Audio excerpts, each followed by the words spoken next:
va nous réchauffer l'ambiance pour la prochaine heure. Bienvenue à ce bon baiser du jeudi, dernier de la semaine, avec ce soir Danny Turcotte, Marie Plourde, Dominique Bertrand, Nathalie Collard, Sylvie Poirier et la comédienne Gabrielle Lazur. Tout ça avec nos musiciens sous la gouverne de notre chef David Laflèche. Salut à vous! Et bonne soirée!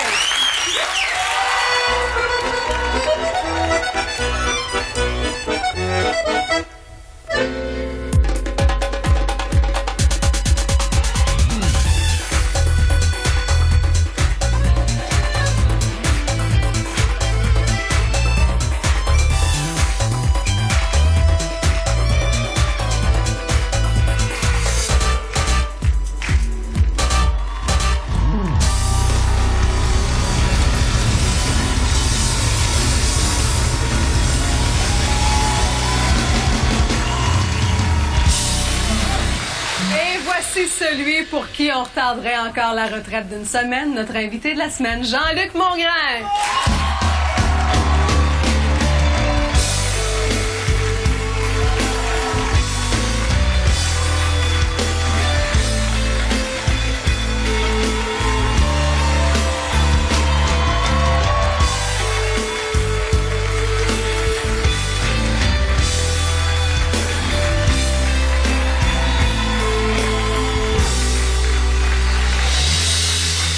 Connu la chanson?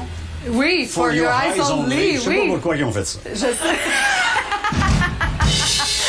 Oh, merci. Mais charmant à moi de vous dire merci quand même. Ben voyons, non, c'est la moindre des choses. L'invitation était extraordinaire Non, et mais... le plaisir doublement. Et le plaisir hautement partagé, je peux vous le dire aussi. J'ai vu votre lien avec les musiciens tout au long de la semaine également. Et on me disait que votre premier geste d'entrepreneur, d'ailleurs, ça a été d'acheter une fanfare dans la vie. Comment ça se fait que vous avez ça? Mais je sais pas, mais c'est ce qu'on vous a dit. Il faut que je vous raconte ça. Alors moi, dans l'harmonie du collège, parce que j'étais au Collège Notre-Dame, qui d'ailleurs célèbre le 8 juin prochain un spectacle extraordinaire. Que vous allez animer, hein, je pense. Que je vais animer, oui, tout à fait. J'invite les anciens à y aller et à se réserver des billets. Ceci étant dit, la blague est faite. Alors, je jouais de la trompette avec un frère qui s'appelait Alcide Comtois qui dirigeait l'orchestre. Puis là, je voulais changer d'instrument. Puis il m'a dit non, parce que je défaisais sa ligne de trompette. Alors... Il dit, il y a cependant une école à Ville-Saint-Laurent qui vend des instruments parce qu'ils se défont de leur fanfare. Ouais. Alors j'ai appelé mon père, puis j'ai dit, Père, je voudrais m'acheter une fanfare. Ben oui. En fait, c'est pas tout à fait ce que j'ai dit. J'ai dit, Père, j'ai besoin d'argent. Là, il pensait que j'avais mis quelqu'un dans le trouble, etc. Et ça aurait c'est été pas votre du genre? tout ça. Non, pas du tout, Ah, par exemple. d'accord, Écoute, non, c'est sûr. Pensionnaire au collège. Ben, justement. Non, mais... quand on en voit moins. Oui, c'est vrai. Continuez. La rareté vient. Et donc, j'ai acheté la fanfare. Au complet? Au complet. 80 instruments de musique, les partitions, les uniformes, tout ça. Et j'ai vendu ça. Et honnêtement, j'ai fait des sous parce que j'ai été passé plusieurs mois en Europe avec ça. Vous l'avez tout revendu? Oui, à la pièce. Ce qui vous avait donné combien à l'époque, vous souvenez-vous? Avec l'inflation, mettons, quelques mille, peut-être. Quand même, ce qui était énorme en fait, pour c'est l'époque. 10. 10 pour l'époque, c'était énorme. C'était énorme? Voilà l'entrepreneur qui avait vu la chose. Ah, bien, merci.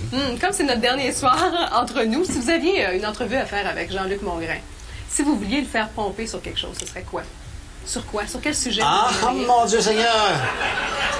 C'est bon, ça.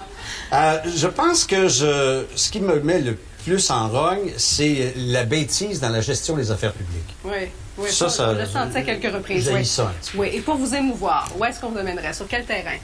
Ah, je pense que les enfants maltraités, mal aimés, la protection de la jeunesse, puis tout ça, j'ai beaucoup de difficultés avec ça, l'enfance abusée. Oui, un intérêt qu'on ne vous connaît pas. Un intérêt qu'on ne connaît pas. Un plaisir coupable avouable en pleine TV. Un plaisir coupable. Les pâtes alimentaires. Ah, ça, c'est un gros, gros plaisir coupable. Et faire la cuisine. J'adore faire Vous aimez ça? J'adore ça. Okay. Moi, je me lève le samedi matin, je fais la cuisine, puis j'ai hâte que les amis arrivent, qu'on partage ça Okay. ensemble. Ça, c'est un plaisir. Et qu'est-ce qui vous fait rire à mort? Rire à mort? Ouais. Il faut que je raconte. Il y a Verveine qui vient tantôt. Oui, oui, Verveine, oui. La première fois que j'ai vu ce gars-là, oui. Je pensais pas que c'était un autre. Je pensais que c'était Verveine. Non. Oui. Ah! Je suis bon public. Vous pensez que c'était... Tu sais, allô? Allô? Ah non, attendez, on n'était pas supposé de finir ça de même, on va le faire rentrer tout de suite. Voici Danny Turcotte.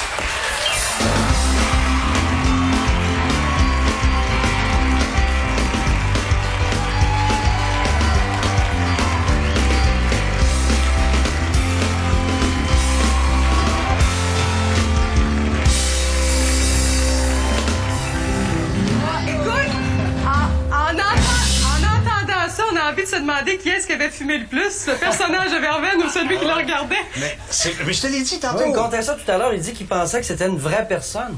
Voyons donc. Oui, non, mais je suis bon public. Ah, certainement. Ou sans dessin, je ne sais pas. Moi, je suis content. Ça voulait dire que mon personnage était crédible. Ben oui. C'est sûr. Parce qu'il l'a cru. Oui. Ben, c'était pas vrai. Ah! Moi, je- Mais expliquez-moi ça quand même, il me semble.